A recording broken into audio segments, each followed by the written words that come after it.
Okay, tapos na kami sa island hopping.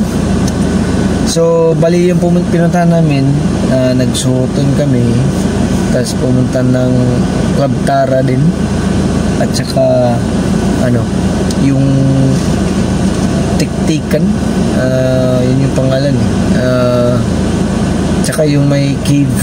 So anyway mga boss, makikita nyo naman sa video namin yung mga pinuntahan namin. So alright mga boss, so Siargao City na kami. Surigao pala, Surigao City na kami mga boss. May last special syndrome pa. Oo nga eh. So kumain lang kami saglit sa McDonald's. Bali gutom na talaga kasi.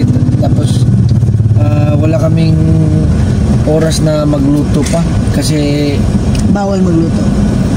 Tas wala na kaming lulutuin din.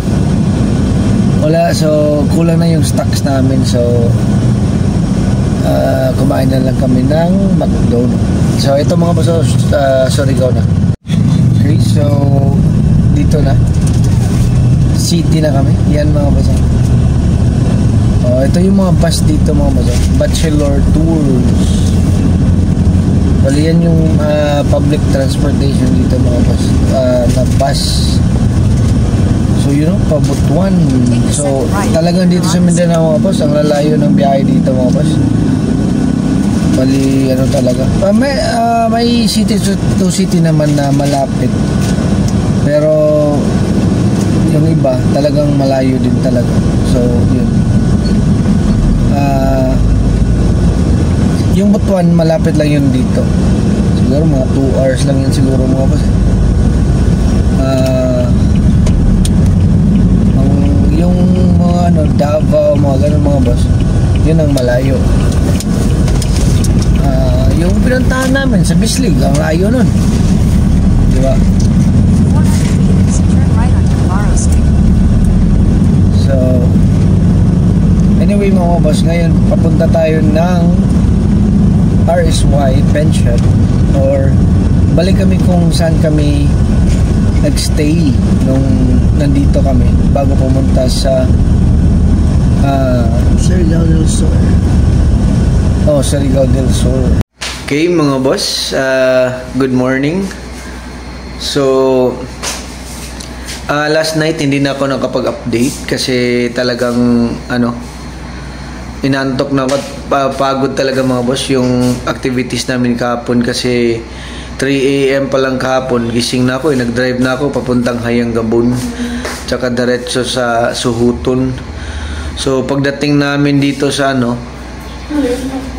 Surigao City, yung nasa na kami kasi bumalik kami sa same pension mga boss, yung RSY.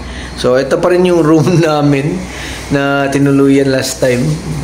Same room, room number 102. So 13 yung family room dito mga boss. So sulit na kasi naman malaki yung space at okay yung CR, okay yung tubig, so no problem talaga mga boss.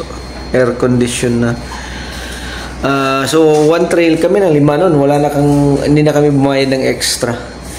So today mga boss, ang plan natin is ganito. So kasi parang magstay pa kami ng isang night dito kasi may gawin lang kaming importante bukas ng umaga. So tomorrow pa talaga yung biyahe namin pabalik ng Cebu. So ganito na lang mga boss, kape lang muna. Kasi mamaya pupunta kami sa kaibigan ng anak ko, doon kami mag-lunch, magsimba na rin kami rito kasi Sunday. Tsaka so for today siguro punta kami ng mga museum, mga ganun mga boss. So sulitin na lang namin na gala dito sa Surigao City kasi nandito na naman kami.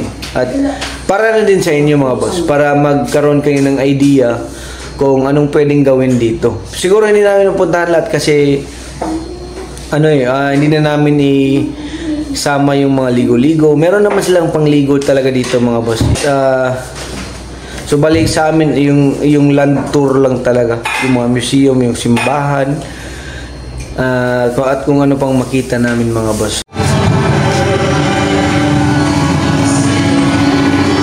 Simba muna mga boss, simba.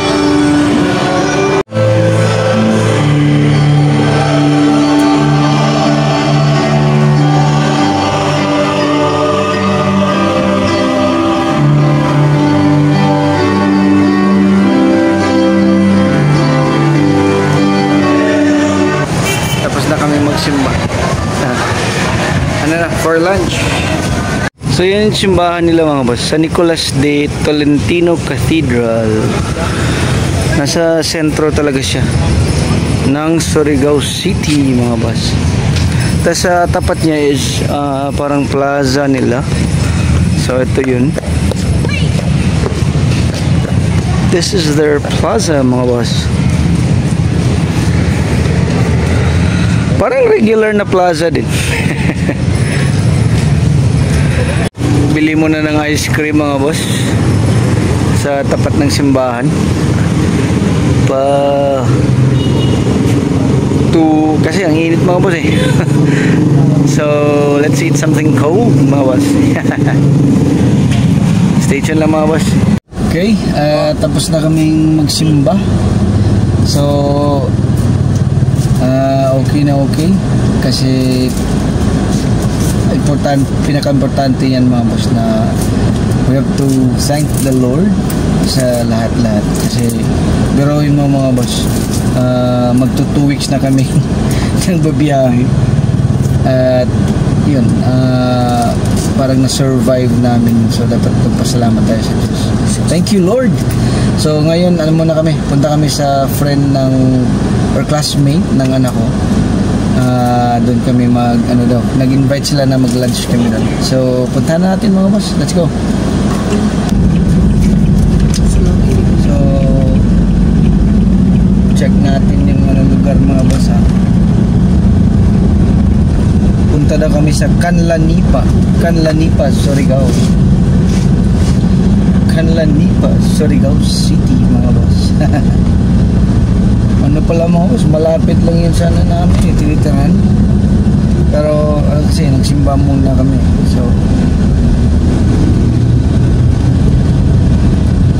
So stay tuned lang mga boss ha, kasi nag-Google Map lang kami. Google Map lang ang sakalam talaga dito mga boss. Wala nang iba. Pero kung siguro magstay ka ng 2 days, 3 days dito mga boss, makukuha mo agad yung direction kasi naman talaga hindi naman siya ganun ka-laking syudad. Bali parang ikot ka lang, parang isang block.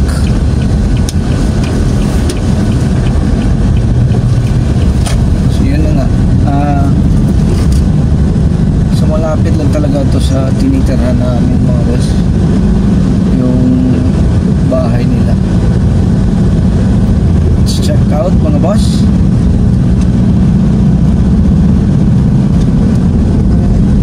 So update na lang tayo mga boss ha pag nandun na kami. Left pag ito mauna na siya.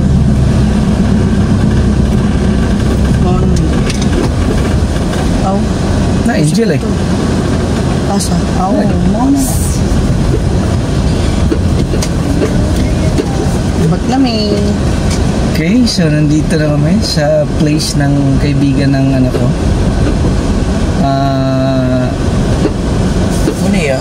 Parang overlooking talaga mga boss. Overlooking ng Cebu City. Cebu City, sorry. Surigao. So, tapos na kami sa kaibigan ng anak ko. So, ito yung nandito kami ngayon sa Battle of Strait, Surigao Memorial. Walang tao mga boss, wala ding bayad, pasok ka lang. Yan na mga boss. Yan, so baba tayo, tingnan natin.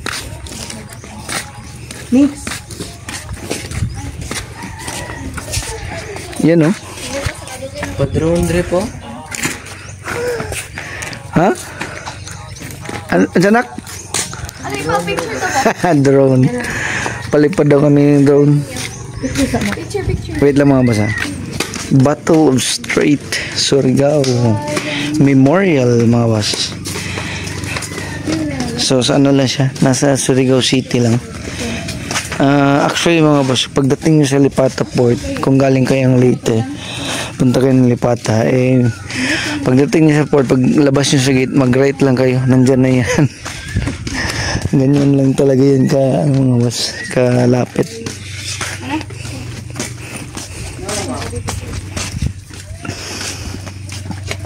Yung isla sa malayo, parang Leyte na nga yata yun yung sa malayo. Yan o. Yan o. So, the Battle of Surigao Strait. So, yan mga bas. Isang tourist spot din dito sa Surigao. At ano to mga bas, libre lang. Walang entrance, wala lahat. Pasok ka lang. May parola din dito mga bas.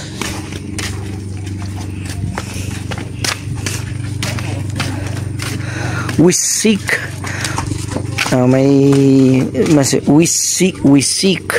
to heal our past and move on together. Mick Dodson. Ayan mga bas. Ito na mga bas.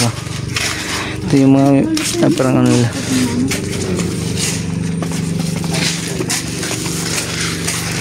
The timeline of the Battle of Surigao Strait.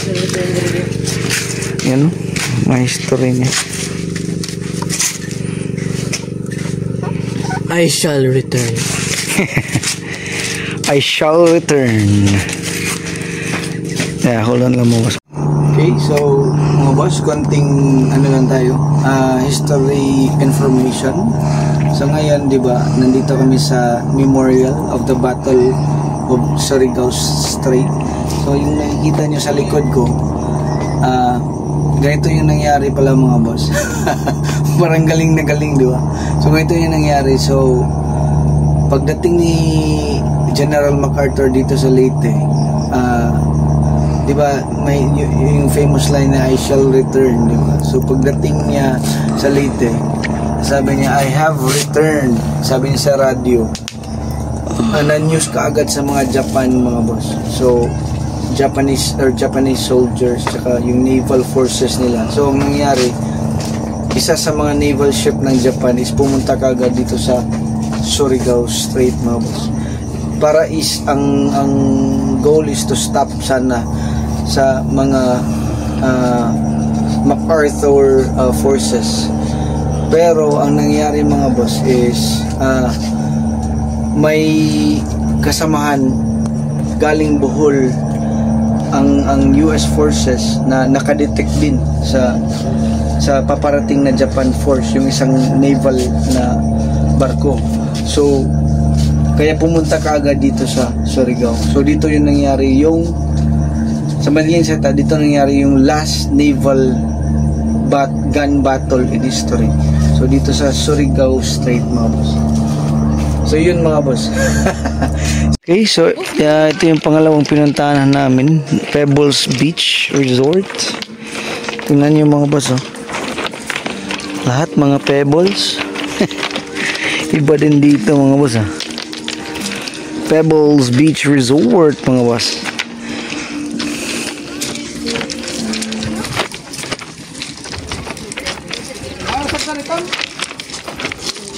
So yan mga boss, ah. So kahit maligo ka dyan sa dagat, pebbles pa rin. Bali walang sand dito mga boss, lahat pebbles. Talagang lahat pebbles lang dito mga boss.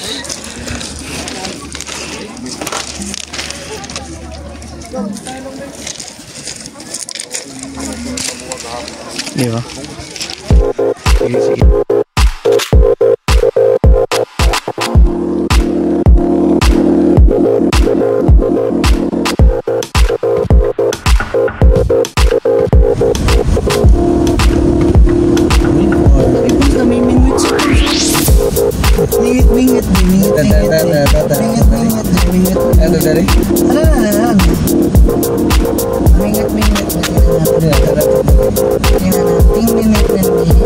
Ay,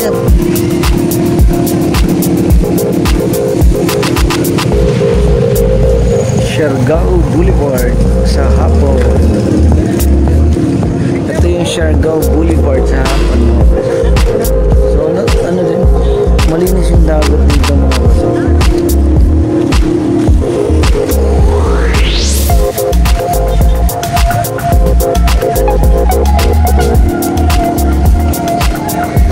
ito yung Siargao Boulevard sa hapon.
Surigao.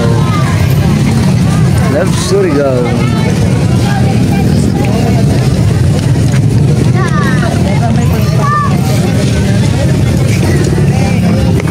Surigao, salamat sa radyaw. Kain kami sa Boulevard ng Surigao.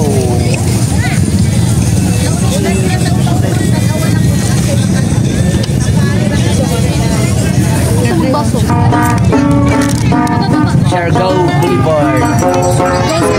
Surigao Boulevard. Salamat Karadyaw. Thank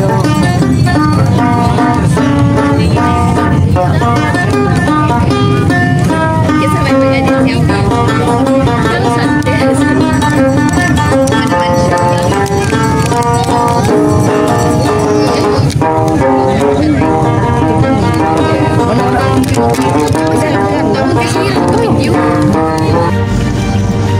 Okay, good morning.